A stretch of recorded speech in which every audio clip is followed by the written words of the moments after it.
Hi friends, welcome to episode number 26 of our procurement and sourcing series.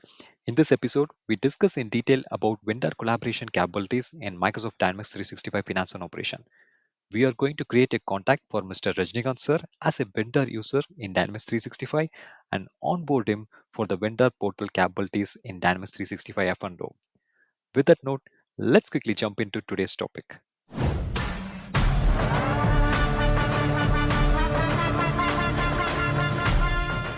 To the today's topic of vendor collaboration portal. First, we need to understand what is the fundamental definition for vendor collaboration module in Dynamics 365. Vendor collaboration module is targeted at vendors who don't have electronic data interchange integration with Dynamics 365. What it exactly means is this ETI integration helps the application to interchange the data between the platforms, which can be your third-party application, which primarily the vendor uses for their transactions and other purposes.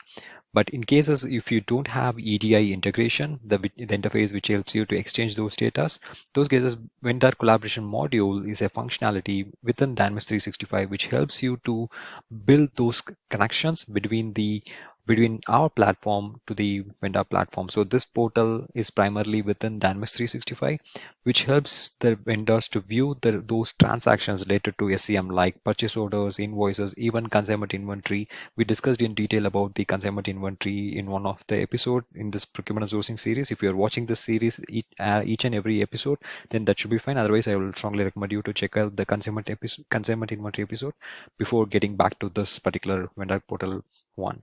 And we also discussed in detail about RFQ. I will also share the card for those two episodes in this video. But if the vendor wants to do a bidding process, accept or reject a quote, all this they can do using this capability of vendor collaboration module. So that's the whole idea of using vendor collaboration in Dynamics 365. So it all starts with the creation of vendor contact. The overall process which we are going to see as part of this video is it all starts with the vendor contact creation. So where the user will be allowed to create as a user the vendor user. When I say user, first we need to establish a contact in the system for the vendor. The contact is converted into a user. Then how it is converted? By provisioning the users and assigning the security roles. When we provision the users, we establish these contacts against a specific legal entity and also a vendor. And once that is done, then we also need to provide the appropriate security roles, whether the vendor users will be allowed to manage the vendor information and then check those transactions, respond to them or not. So those are the two security roles which will be given to the vendor users. And at last, it actually creates a vendor collaboration user request approval workflow. So this workflow is not actually part of the system administration, so not part of the procurement and sourcing, but it is actually part of system administration. So we are not going to see how to configure the workflow, but you need to be aware of how to activate the vendor collaboration user request approval workflow. And then once this approval workflow is done, so the user is actually created in the system, and then an invitation in the form of the Excel file is generated. You can share that invitation to the vendor, and then the user will be able to log in with the email ID which they actually used for creating the contact, can be used to log into the portal. And at the same time, they will also have an invitation link which gets generated as part of the invitation. So this is the whole process which we are going to see in this video. First, we will create a new vendor contact, and let's get into the Dynamics 365 screen. So first, in order to create a vendor contact, actually you can do it from the vendor collaboration portal by getting into the contact section and all contacts. You can also create a vendor contact by getting into the vendor master, procurement and sourcing, vendors, all vendors. So here also against each and every vendor, you will be able to create a vendor contact. So if you go in the action pane, there is a section called contacts. Here also you can add a new contact, but let's say if you want to view the contacts, currently there are no contacts for Landy packaging. For Acme office supplies, let me check. Is there any contacts available? Currently for Acme also there is no contacts available. So what we are going to do in this video is we are going to create a contact for Rajnikant sir for Acme office supplies. So he is going to be the contact person for us in order to procure materials from Acme office supplies. So we will create a contact for Rajnikant sir in Acme office supplies and provision the user and assign the security roles for him, and then make sure that the user request approval is completed. Once the request is completed, we get the invitation to share it with Rajnikant sir, and then once he gets that invitation, he will be provided with the portal login ID and the portal link, and then he will be able to log in. So that's what we are going to see in this video. So like I said, if you want to create a contact, you can do it from the vendor account and also from the vendor collaboration portal. Let's say if you're doing it from the vendor collaboration portal, you can navigate to contacts, all contacts. And also at the same time, I also want to show you that let's say if you go to vendor collaboration users, you will be able to view all the existing users. So right now there is no user with the name called Rajnikant in the existing user accounts. And also if you navigate to system administration, let me go to system administration, users, and all users. We also need to see is there any existing user with the name. So there is no username with which starts with RAJ. Let me check with RA. I don't think, because there should not be any existing user with the name as Rajnikant. That's the only concern which I have. I hope, okay, there is no username which starts with RA, so that's completely fine. So great. So let me go back to vendor collaboration portal, all contacts. So let me create a contact for Mr. Rajnikant sir. So let me click on new. Let me give the name as Rajnikant. Last name as, yeah, Talaiva. So now in the below grid, you can also add the vendor accounts and the legal entities for which this is what I was telling you as part of the presentation. So you need to add the vendor account for which the user need to be created. You don't worry why there is a duplication of the vendor account. This is because if you scroll right, this is because of the legal entities which it actually belongs to. So you have to be 100% sure for which you are creating the vendor account. Let's say I am creating the vendor user for this particular vendor account, Acme Office Supplies, which is part of USMF. So you have to be 100% sure when you are actually selecting these vendor accounts and the legal entity. So let me click on create. Yeah, so now a contact is created in the system, but you can see the user account is not yet activated. Now we need to add the contact information. So you can add the contact information right over here in this pane, where you can provide a description. You can add the contact like email address, URL, Facebook ID, LinkedIn account for Rajnikant sir. So if you want to add those details, you can very well establish that. But in this case, I'm not going to add any contact over here. Let me remove this line. So and you can also make it as primary if you want, so that every time that particular contact is taken for contacting the user, if you are configuring your emails also. And the most important thing here is the legal entity the person is your contact for. So here you can see here currently the vendor Acme Office Supplies which we selected is option over, which is displayed over here. And you can also see that it is inactive, and vendor collaboration access allowed is no. So first, as part of the access for vendor collaboration portal, you need to allow the user to have the access. So first let me click on allow access to vendor collaboration. So let me click on yes. So you can see that it automatically turns to yes the moment when we click on yes, right? So now it takes us to the page called provision vendor user, right? So what is exactly a provision vendor user? Let me cancel this first of all. You can also navigate to the section from the provision vendor user, but by default, whenever you allow access to the vendor collaboration, it prompts you to provision the vendor user. Let me go back to the slide. So provision and assigning the security rules for the vendor user is very important, because this is where you configure the email address which will be used by the vendor user to log into the SAM portal. The email address does not belong to a domain registered with Microsoft Azure. A Microsoft Entra account will be created. So we will quickly see this also as part of this demo, because when we approve the user request, if the user is not a registered in domain have a domain registered in Microsoft Azure, a Entra B2B Entra account will be created. So we can see the display message in the workflow approval. And you cannot use a consumer email address like Hotmail, Gmail, or these kind of email address you cannot use. Make sure that you have an appropriate Outlook email configured in the configured for the user. And availability of external catalogs are dependent on legal entities of the purchasing policy. So there is nothing to do with the configuration for the catalogs over here, because vendor collaboration portal does not support those catalog configuration. In case of those, you need to do it with the purchasing policies, not in the vendor portal. And also the user request workflow is started when vendor collaboration access is set to yes. So the user request workflow, this is the workflow which we primarily approve, but this gets started when the vendor collaboration access allowed is set to yes. So that's what we did. So once we set to yes, then the user request approval workflow started. So now here we need to provide an email address. So for security reasons, I'm going to hide this column. So, and then I have provided a email address. Then let me provide a justification, new vendor user. Then let me expand the legal entities applicable. If there are multiple legal entities, you can select the appropriate vendor accounts for which the user is applicable. In some cases, you can also create a user who is within your organization who acts as a user for the vendor.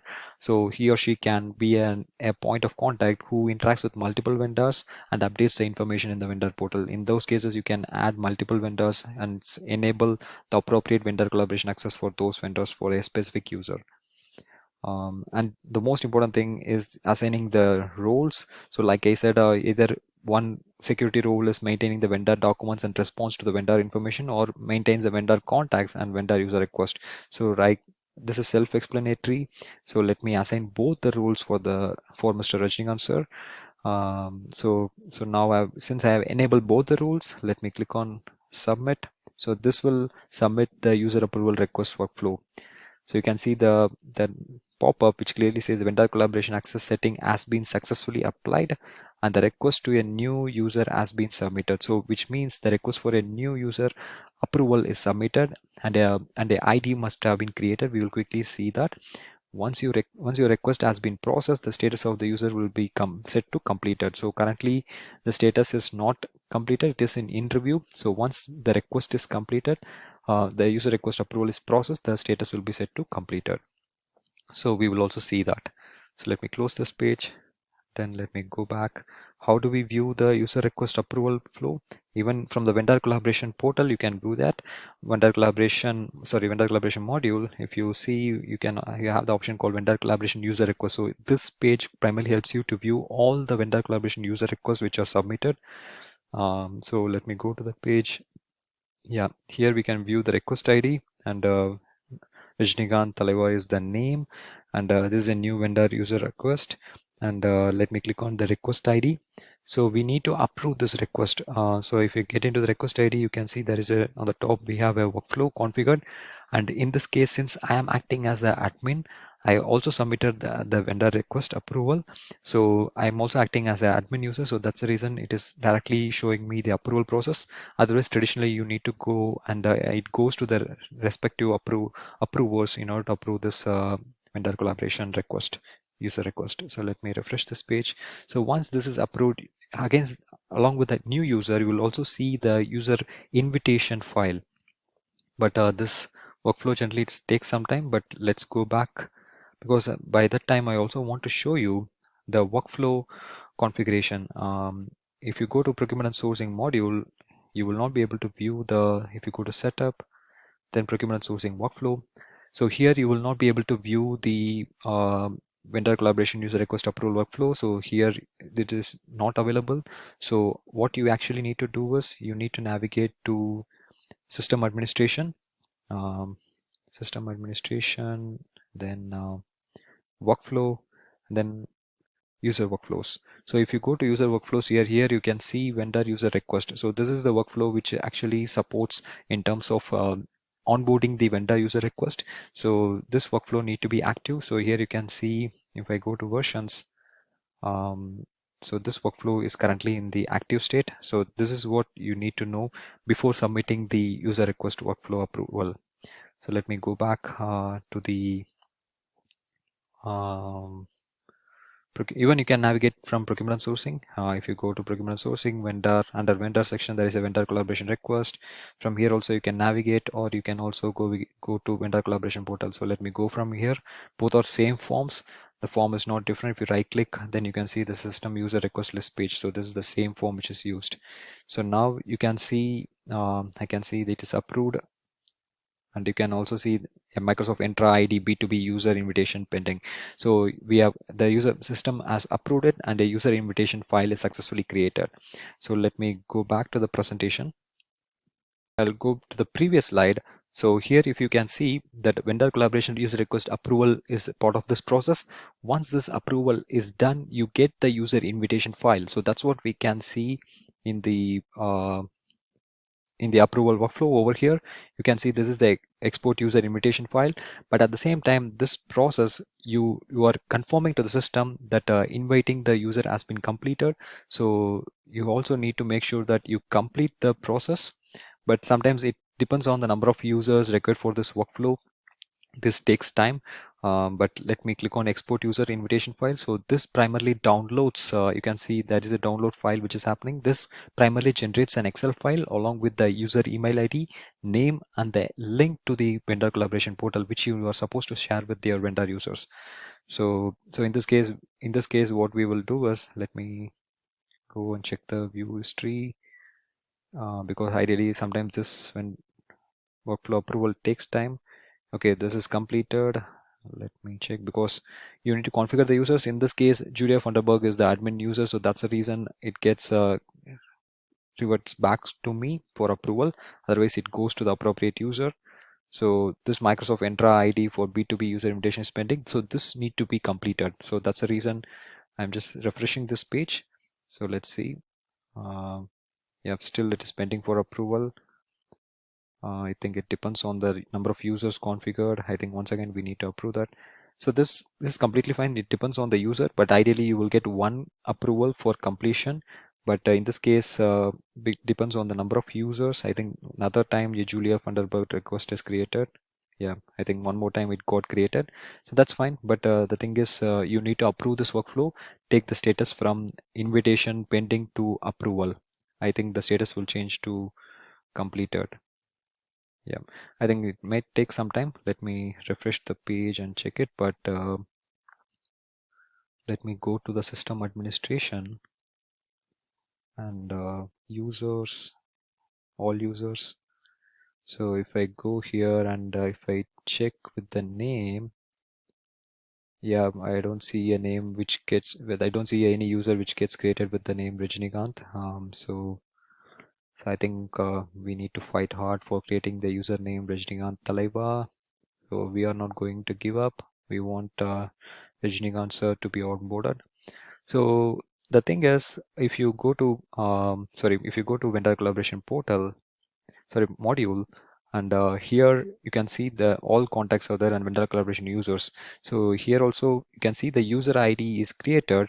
For security reasons, I'm just hiding the email ID which I have used, the alias, but you can see the user is created for Mr. Rajnikant Talaiba. So now let me click on this ID. You can see the user account is activated.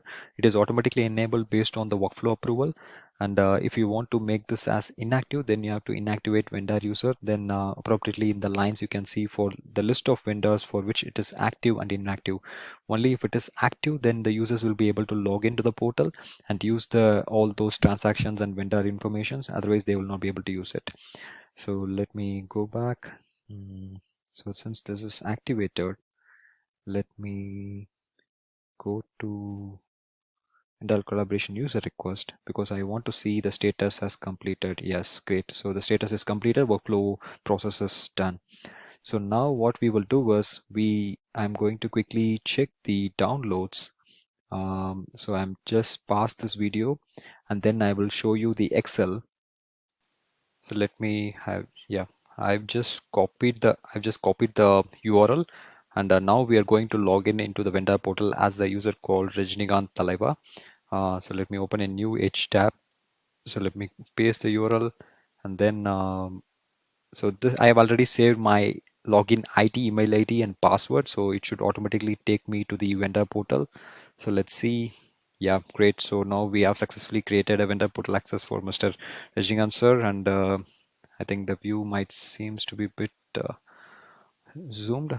So let me reduce the size. So let me go back. Um, So now this is a vendor portal login we have successfully created. Now, even if I click on the user, so I have just hidden the email ID, but you can see the name is Rajnikant Talaiba, for whom we have actually created the vendor portal access in Dynamics 365. So now Contoso Entertainment USA can directly interact with Mr. Rajnikant sir and get the procurement process done, established. So in the next episode, part 2 of this vendor collaboration series, we will be checking in detail about purchase order confirmation and vendor bidding.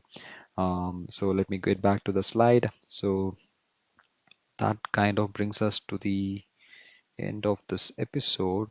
Um, yeah, so we discussed in detail about creating the vendor contact, assigning and provisioning of the vendor users, security roles, and we also saw how to approve the vendor collaboration user request approvals.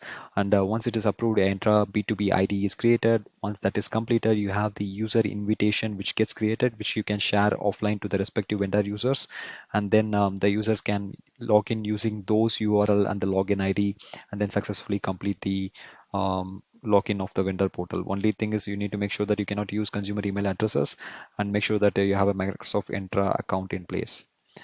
So in the next episode, we will discuss in detail about enabling the vendor collaboration and then establishing the process for confirmation acceptance of the PO and RFQ bidding.